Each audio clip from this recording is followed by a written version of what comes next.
신앙생활이라는 말씀으로 같이 은혜를 좀 받으려고 합니다. 바울이 복음으로 말미암아 인생이 변했잖아요. 예수님 만나서 처음에는 예수님 믿는 사람들 잡아 죽이기 위해서 막 혈안이 되어서 마치 그냥 막 미친 사람처럼 광기를 부리면서 교회를 핍박했던 그런 사울이었지만, 그러나 살아계신 예수님을 만나고 나서 그 인생 전반이 완전히 뒤바뀌어져서 곧바로 예수 그리스도를 나는 그분을 만났다, 부활하신 예수님을 만났다 그러면서 예수님의 복음을 평생 전하다가 결국은 순교하기까지, 그렇게 나머지 인생을 복음만을 전하면서 살았던 바울. 그리고 오늘 이 빌립보서를 쓰는 그런 상황 속에서도 사실은 그렇게 녹록한 상황이 아니거든요. 왜냐하면 지금 바울이 어디에 있느냐 하면 감옥에 있어요.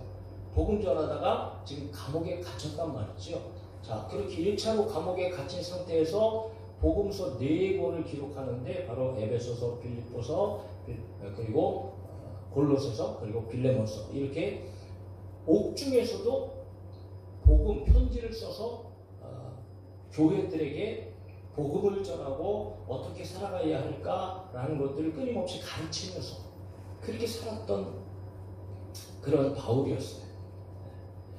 자, 오늘 감옥에 있으면서도 끊임없이 바울은 복음을 전하는 일을 했거든요.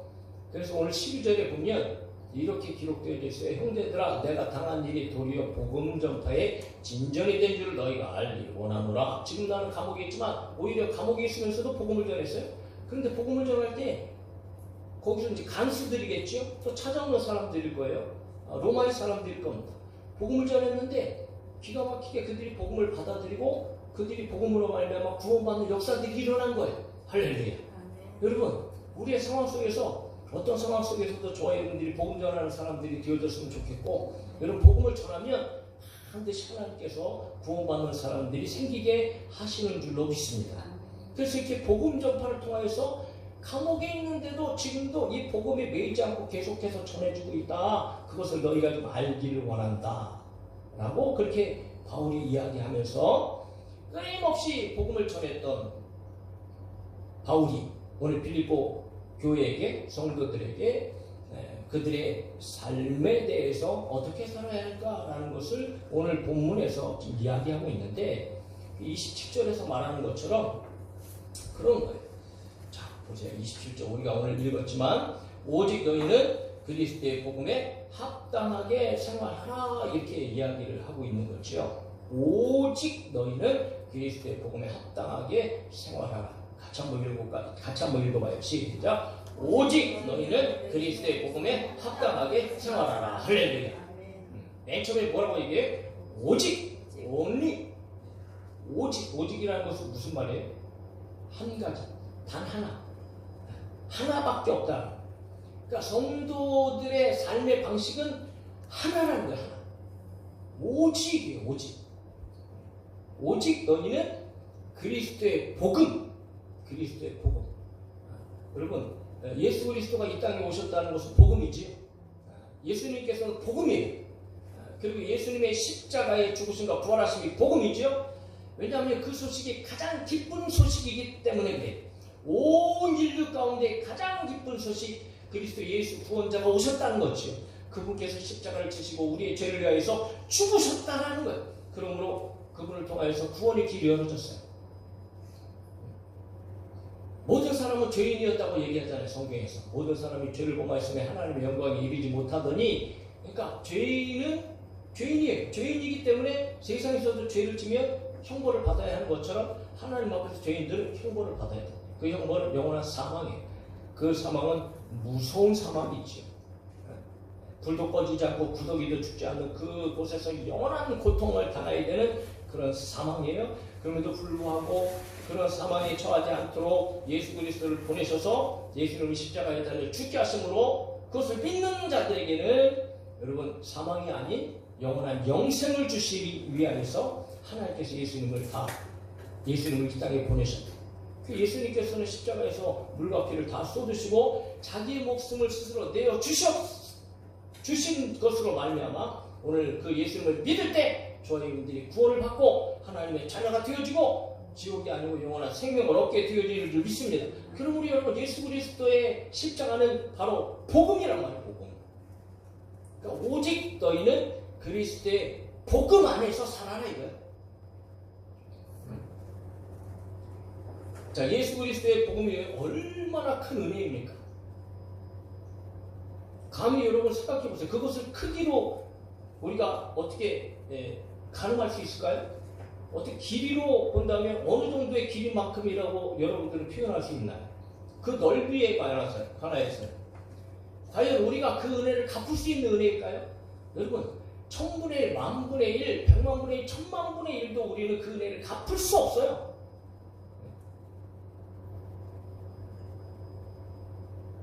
그러니까 우리의 삶은 그냥 죄인으로 살다가 영원한 사망에 처해야 되는 그런 삶인데, 오직 하나님께서는 그런 우리를 불쌍히 여겨주셔서 아들을 보내시고 우리를 위해서 대신 십자가에 달려 죽게 하신 거예요. 그 복음으로 말미암아 우리가 하나님의 자녀가 되고 구원을 받았잖아요. 그럼 우리 여러분, 우리는 갚을 길이 없어요. 나같이 더러운 죄인, 인간이 얼마나 더러운 존재입니까? 나 자신을 돌이켜봐도 우리는 알잖아요. 그 성경에 보면 너희는 티끌 같다, 먼지 같다 이렇게, 심지어는 버러지 같다, 벌레 같다라는 거지요. 지렁이 같다라고 얘기해요. 잠깐 있다가 없어지는 안개 같다라고 얘기해요.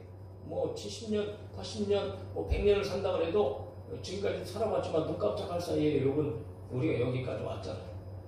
또 10년, 20년이 그렇게 갈 거예요. 나중에 우리가 또 70세, 80세 돼갖고 그때 또 한순간에 우리의 삶을 되돌켜 볼 시간이 있겠죠. 젊은 우리 친구들이라 할지라도 금방이에요, 금방. 응? 세상의 시간이 뭐 그렇게 뭐 넉넉하게 만만하게 뭐 그렇게 긴 시간이 아닌 거예요.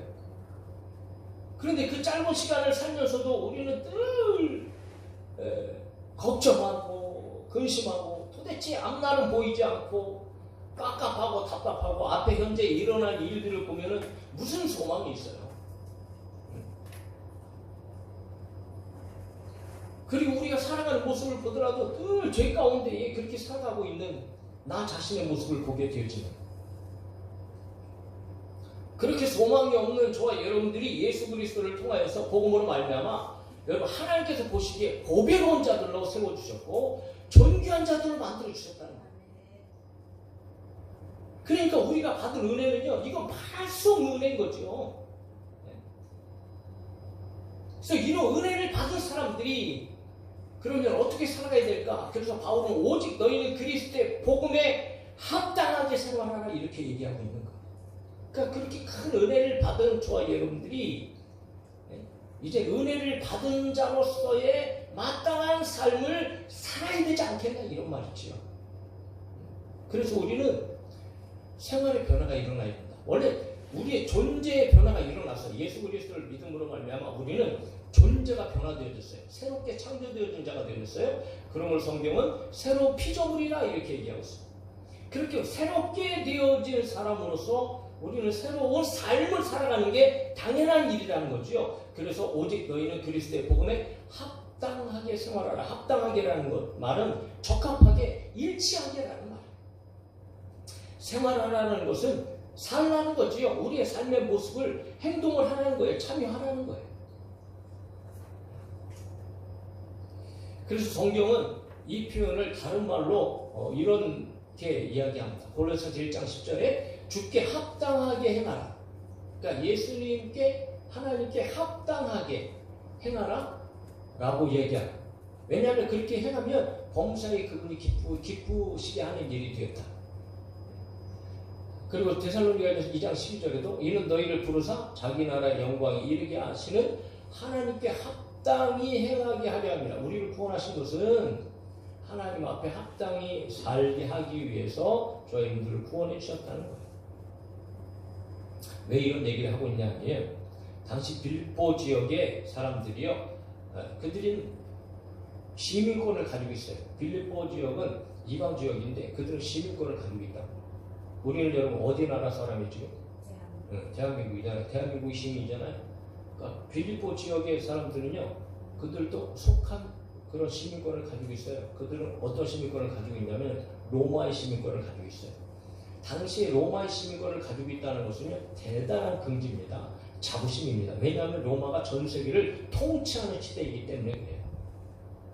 오늘도 어느 나라의 시민권에 따라서 여러분 사람의 이게 대우가 어느 정도 달라지잖아요.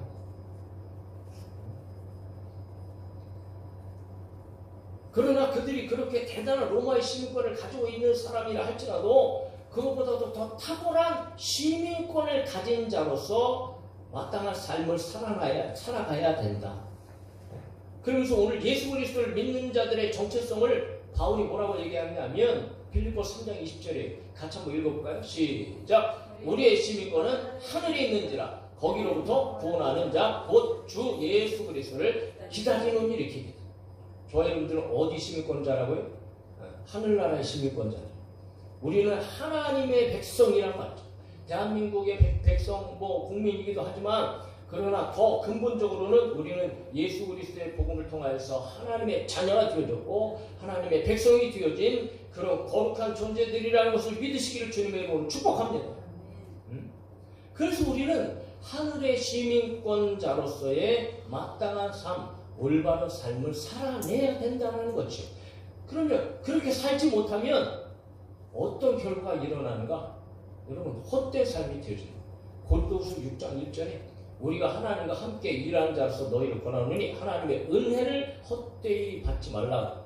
예수 그리스도가 나를 위해서 십자가에 달려 죽기까지 하셔서 나를 살리셨는데 그럼 그 살아난 자로서의 예수 그리스도 안에서 합당한 삶을 살아내야 될 거 아니겠어요? 그러니까 그런 삶을 살지 못하면 예수 그리스도의 죽음을 헛되게 만든다. 그 복음을, 그 은혜가 헛되게 만드는 일이 되어진다. 우리는 그렇게 살아서는 안 된다. 로마의 시민은 로마의 법을 지키며 살아야 하는 것처럼 이제 그리스도의 복음으로 말미암아 하나님의 자녀가 된 사람들은 하나님의 법, 예수 그리스도의 말씀, 오늘 성경의 말씀에 따라서 저와 여러분들이 살아갈 때에 비로소 우리는 합당한 삶을 살게 되어질 수 있다는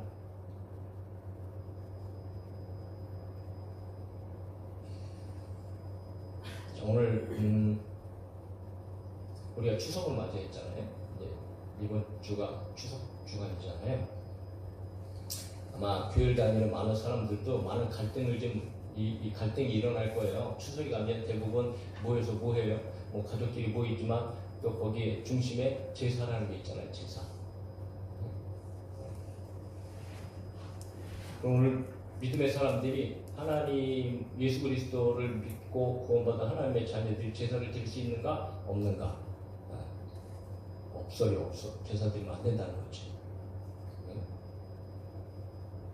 왜 그런가? 제사는 우상숭배다. 귀신을 섬기는 일이기 때문에 하나님 섬기는 일이 아니에요. 그러니까 제사를 드리면 예수 그리스도의 십자가 복음을 헛되게 만드는 일이죠. 하나님의 복음 안에서 예수 그리스도의 복음 안에서 합당하게 살아가는 자세가 아니다. 그런 삶이 아니다. 그 제사 자체는요, 사실 우리나라 미풍 양속도 아니에요. 중국으로 들어온 외래 문화예요, 문화.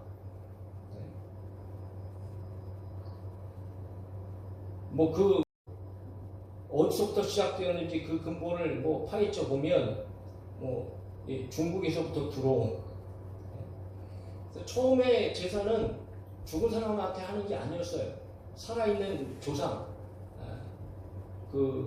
아버지나 할아버지나 할머니 살아계신 분에게 존경의 표시를 나타내기 위해서 그분들을 높은 자리에 올려놓고 밑에다가 상을 차려놓고 이렇게 그분들을 떠받드는 일이 제사였어요. 그런데 그것이 점점 가면서 이게 잘못 변형된 거예요. 이제 죽은 자에게까지 제사를 드리는 일로 변형되어졌어요. 중국에서 시작이 되어졌는데 그 예화의 대표적인 예화에 이런 예화가 있어요. 주공이라는 사람이 있어요. 살아계실 때 부모님이 살아계실 때 이 주공이라는 사람은요 아주 대단한 불효자였어요. 부모님이 돌아가실 때까지 이 사람은 뼛속까지 불효자였어요. 그런데 부모님이 돌아가셨어요.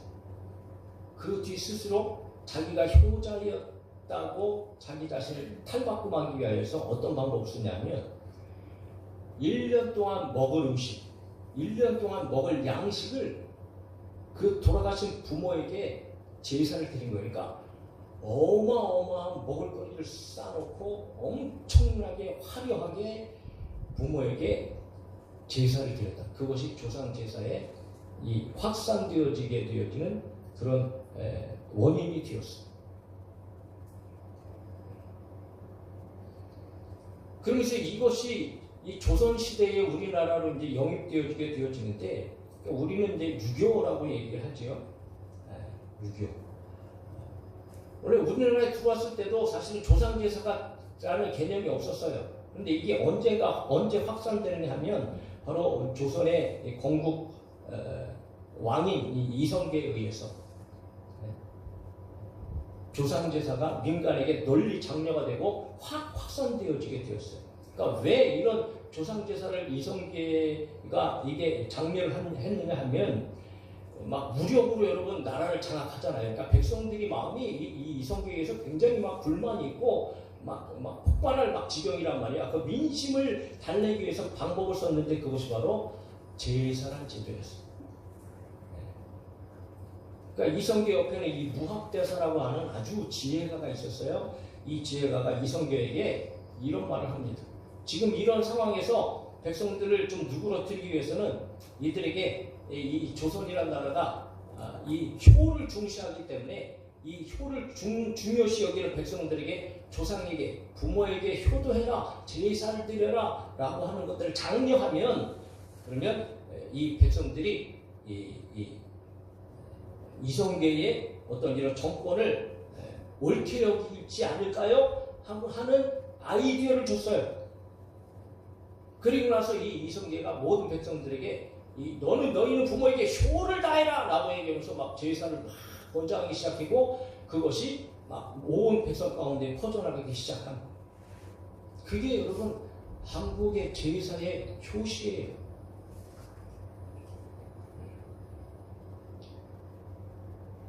그러니까 사실은 이 태조 이성계의 정치적 술수로 말미암아 제사가 번져나갈 거예요. 우리 문화도 아니에요.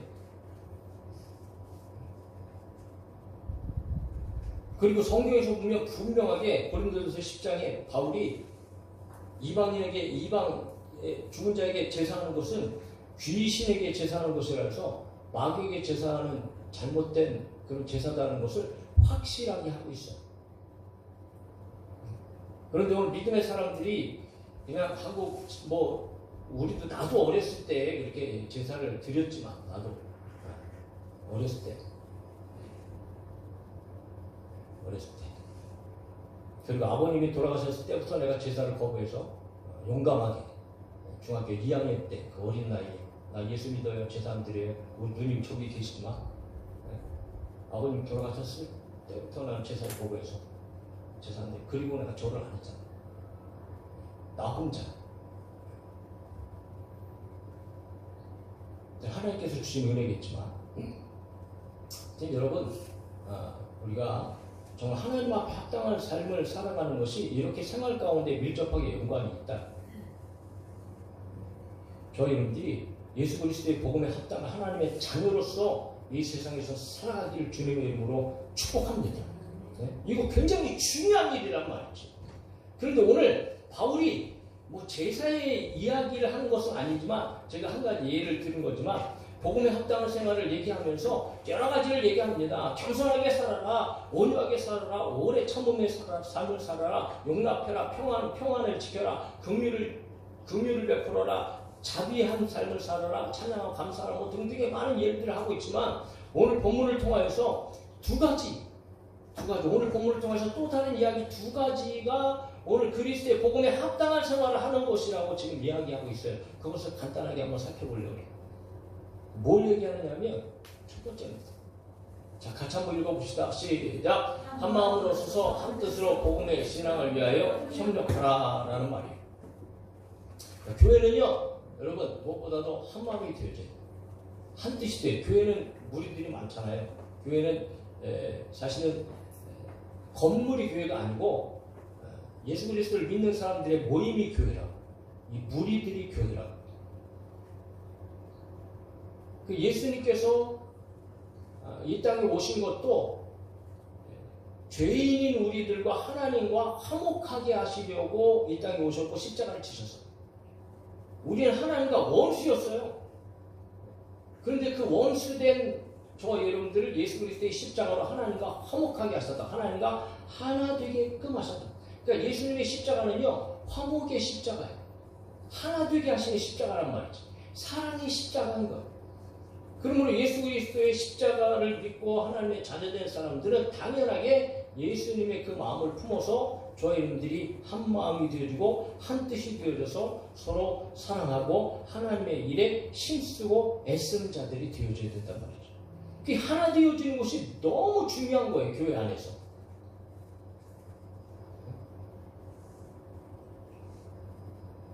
근데 오늘 교회들의 모습을 보면 여러분 막 이상한 모습들을 많이 보잖아요. 싸우고 다투고 갈라지고 하는 모습들. 왜 그럴까요? 오늘 그 말씀이에요. 마음이 하나가 되지 않으니까 그래요. 뜻이 하나가 되지 않으니까 그래요. 가족 안에서도 3명, 4명, 아니 부부 안에서도 둘밖에 없는데 마음이 하나가 되어지지 않고 뜻이 하나가 되어지지 않으니까 둘이서도 싸우는 거예요. 그러니까 하나가 되어지지 않으면 반드시 분열이 일어나고요. 싸움이 일어나요. 그런데 교회는, 성도들은 반드시 그리스도 안에서 복음에 합당한 생활을 해야 되는데 그 합당한 생활 중에 중요한 하나의 모습이 마음이 하나 되고 뜻이 하나 되어서 하나님의 나라를 위하여서 여러분 협력해서 같이 일하고 같이 힘쓰고 같이 고생해야 된다.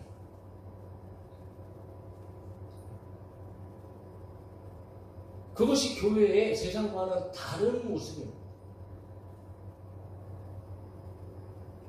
실질적으로 초대교회에 이런 역사가 일어났잖아요. 성령께서 임하셔서 이제 교회가 시작되어지고 또 그리고 구원받는 사람들이 이제 숫자가 늘어나면서 그들이 여러분 기쁨과 감사함을 하나님 앞에 예배드리는데 어떤 역사가 일어나냐면 사도행전 2장 46절을 보면 이렇게 기록되어져요. 날마다 마음을 같이하여 성전에 모이기를 힘쓰고 집에서 떡을 떼며 기쁨과 순전한 마음으로 음식을 먹고, 그러니까 날마다 여러분 마음을 같이하여서 사랑하는 마음으로 예수 그리스도의 복음을 가진 그런 마음으로 그들이 기쁨으로 감사함으로 성전에 모이기를 항상 힘쓰고, 또 성전에 모이지 못할 때는 각 집에서 모여서 떡을 떼며 그렇게 교제하면서 같이 기뻐하고 같이 음식을 먹으면서 여러분 그렇게 교제했다. 심지어는 어떤 일까지 일어나? 사도행전 4장 32절 믿는 무리가 한 마음과 한 뜻이 되어 모든 물건을 서로 통용하고 자기 재물을 조금이라도 자기 것이라 하는 이가 하나도 없더라. 그러니까 성령께서 역사하셔서 예수 그리스도 안에서 여러분 그 기쁨을 누리니까, 구원의 기쁨을 그들이 충만하게 누리니까, 성령이 충만하니까 내가 가지고 있는 것도 자기 것으로 여기지 않고 여러분 다 내 것, 네 것, 내 것 가리지 않고요. 물건을 다 통용하면서 나눠주고 베풀고 그렇게 서로 여러분 그런 삶이 되어졌다는 거예요. 이게 참 놀라운 일 아니에요. 그래서 바울은 다른 걸 얘기하는 거 아닙니다. 그리스도의 복음에 합당한 삶은 한 마음이 되어지고 한 뜻을 가지고 같이 동일한 예수 그리스도의 십자가의 복음의 믿음을 가지고 하나님 나라를 위해서 서로 사랑하고 복음을 위해서 여러분 서로 수고하고 애쓰면서 하여튼 교회는 하나가 되어져야 됩니다. 그래서 성경은 끊임없이 교회는 하나가 되어져야 될 것을 여러 곳에서 강조하고 있다. 에베소 4장 3절에 평안의 매너줄로 성령이 하나 되게 하시는 것을 힘써 지켜라. 빌립보서 2장 2절에 마음을 같이하여 같은 사랑을 가지고 뜻을 합하여 한 마음을 품어라. 주님께서도 제자들을 위해서 기도하실 때에 특별히 이런 기도를 하셔요.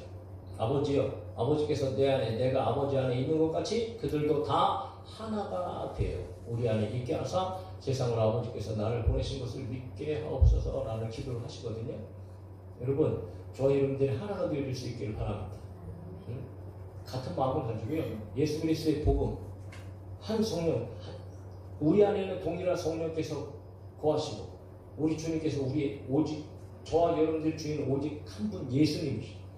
예수님의 뜻에 따라서 예수님을 닮아가는 삶 속에서 우리는 같은 한 마음을 가지고 한 뜻을 가지고 교회 안에 신앙생활을 해야 되고 또 하나님의 영광을 위해서 함께 힘쓰고 애쓰는 함께 기도하고 함께 전도하고 그렇게 협력하는 그런 삶을 살아야 된다는 거예요.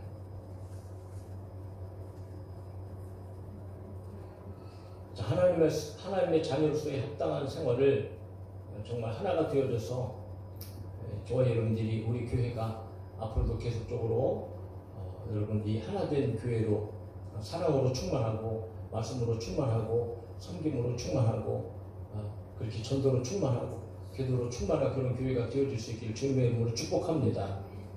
두 번째 또 뭐 오늘 이것인데 더 중요한 건데요. 자, 같이 한번 읽어봐요. 두 번째 시작. 무슨 일에든지 대적하는 자들 때문에 두려워하지 말라. 그러니까 복음에 합당한 삶은 대적하는 자들 때문에 두려워하지 말아라. 사실 오늘 교회 다니는 사람들, 믿음의 사람들에게 있어서 대적은 항상 존재합니다. 영적인 대적들도 있지요. 사단마귀 귀신들도 우리들을 공격하지요. 그리고 육적인 대적들이 있어요. 우리를 힘들게 하고 어려운 상황들, 두려움의 환경들을 만들게 하는 그런 존재들이 있어요. 빌립보 교회 역시 마찬가지죠. 바울이 빌립보에서 전도할 때도 쉽지 않았어요. 빌립보에서 전도할 때 바울이 귀신을 쫓아내잖아요. 귀신 쫓아낸 것 때문에 바울과 실라가 빌립보 감옥에 들어가잖아요. 그러니까 사실은 빌립보 감옥에서 죽을 수 있는 상황을 만난 거예요. 그럼에도 불구하고 바울은 두려워하지 않았어요. 오히려 감옥에서 뭘 하느냐 하면 기도하고 찬송했어요. 바울은 복음을 전하면서요, 그 어떤 상황을 만나도 결코 두려워하지 않아요. 심지어는 막 돌에 맞기도 하고요. 가지각색의 위험을 당했음에도 불구하고 그것 때문에 두려워하지 않아요. 오늘도 빌립보서를 어디서 쓰고 있다고요? 감옥에서 지금 편지하고 있다고. 감옥에서 편지하고 있으면서도요, 결코 두려워하지 않아요. 그래서 빌립보서에서 보면 어떤 말이 자주 등장하느냐 하면 기뻐하라요. 기뻐하라. 오늘 내가 감옥에 있어도 감옥 안에서 복음을 전하면서 많은 사람들이 지금 예수를 믿고 있어. 그러니까 난 너무 기뻐. 복음 때문에 나는 기뻐. 그러면서 너희도 나와 함께 기뻐하라. 기뻐하라. 사실 기쁨의 서신서가 빌립보서. 그러니까 어떤 일이 있어도 바울은 두려워하지 않아요. 오늘 우리가 세상을 살아가면서 가지각색의 일들이 우리 가운데 있잖아요. 두려운 일들, 어려운 일들이 우리 가운데 있어요. 근심되고 걱정되어지는 일이 우리 가운데 있어요. 그러나 믿음의 사람들은요, 그런 일 속에서 두려워하지 말아야 돼요.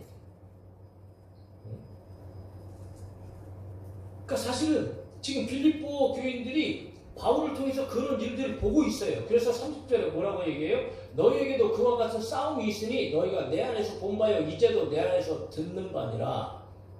그러니까 바울을 통해서 지금 그들이 사실은 굉장히 고민거리고 근심거리고 걱정거리거든요. 왜냐하면 바울이 지금 감옥에 있거든. 빌립보 교인들이 볼 때에. 그러니까 그들은 막 고민되는 거. 여러분들은 목사가 가서 감옥에 들어가 있으면 여러분들 마음이 어떻겠어요?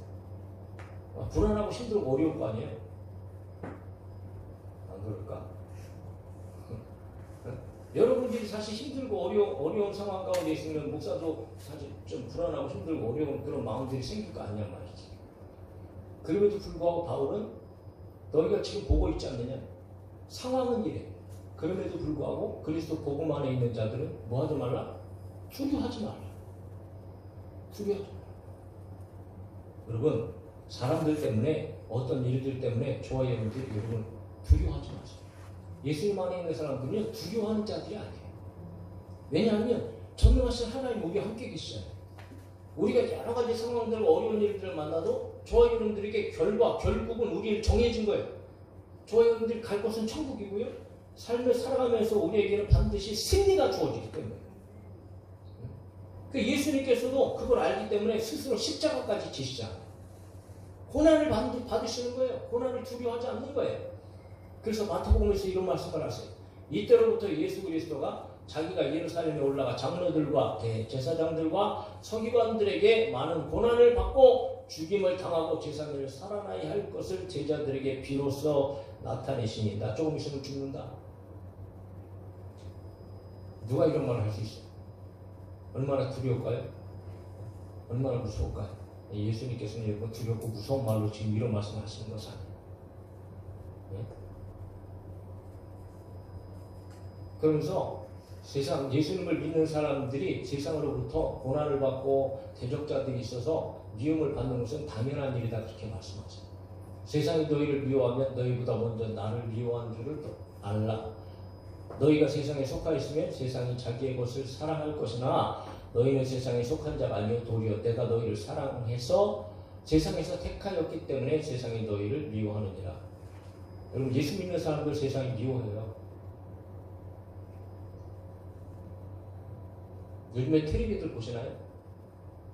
뉴스 같은 거 봐요? 유튜브에 여러분 안창호 맞죠? 안창호 지금 국가인권위원장 한번 쳐보세요.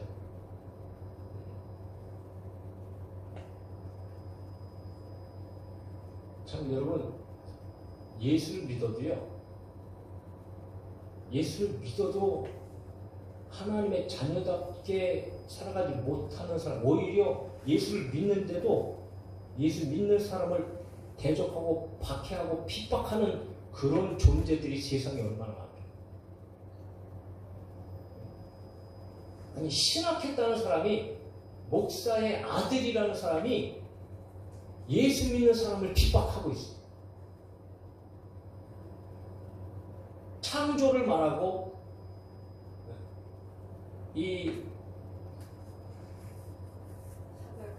차별금지법이나 이런 동성이나 이런 것들이 잘못되어졌다고 정당하게 말하는 사람을 오히려 핍박하고 오히려 그들을 무슨 아주 악한 정말 탈레반 같은 그런 무서운 사람을 막 죽이는 그런 사람으로 취급해버리고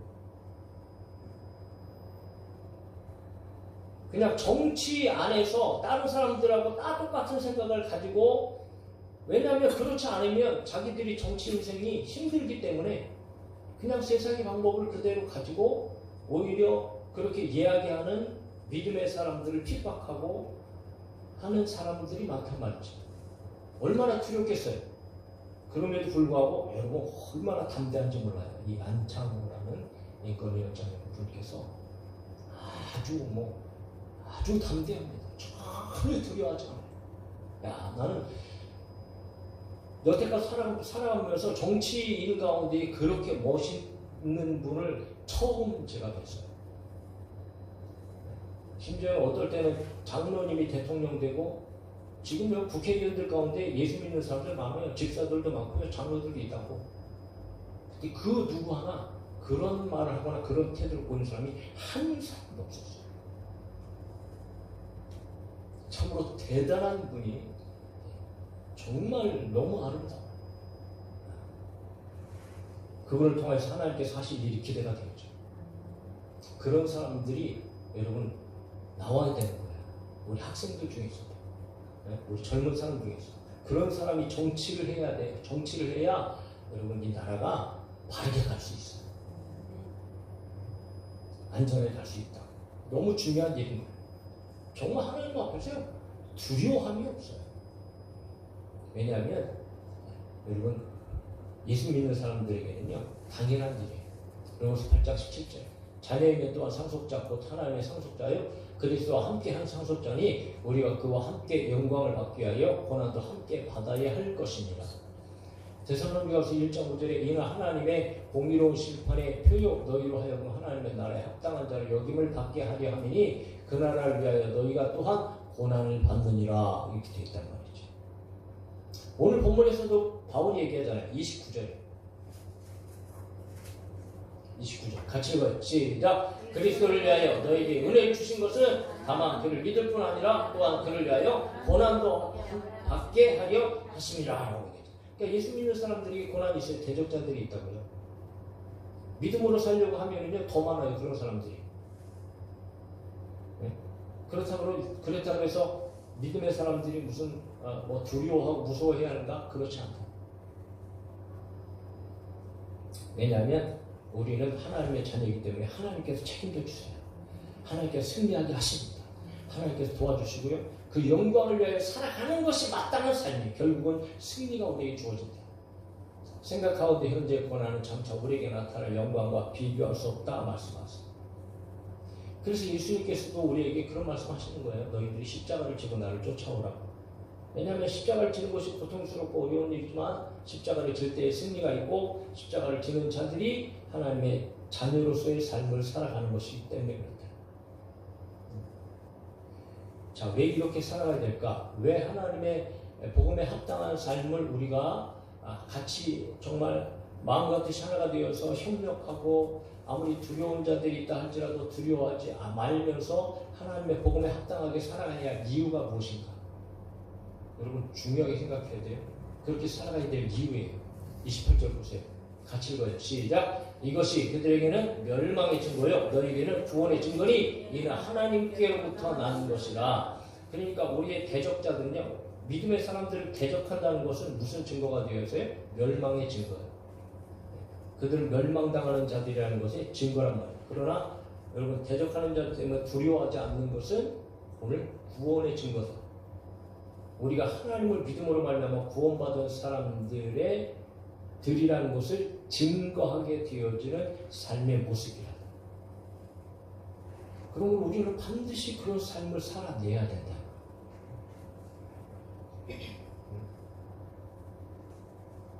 사랑하는 성도 여러분, 우리가 명절을 맞이했지만 명절에 또 그런 일들 우리가 당할 수 있어요. 예수 믿는다고 제사도 안 지내냐, 심지어는 또 오지도 않느냐, 별별 또 말도 다 들을 수도 있어요. 그러나 여러분 두려워하지 마시고 무서워하지 마시고 그런 상황 속에서도 복음에 합당한 삶, 어찌됐든 여러분 섬기는 삶을 잘 살 수 있길 바라고, 또 더 베풀 수 있는 삶, 또 더 나아가 공동체로서 우리 행복가득한 교회 모든 성도들이 사랑으로 하나가 되어지고 복음으로 하나가 되어져서 서로 힘쓰면서 또 교회를 대적하는 어떤 존재들이 있다 할지라도 두려워하지 말고 여러분 강하게 담대하게 믿음을 가지고 승리할 수 있는 우리 모든 교회 그리고 저와 여러분들 우리 성도들 되어질 수 있기를 주님의 이름으로 축복합니다.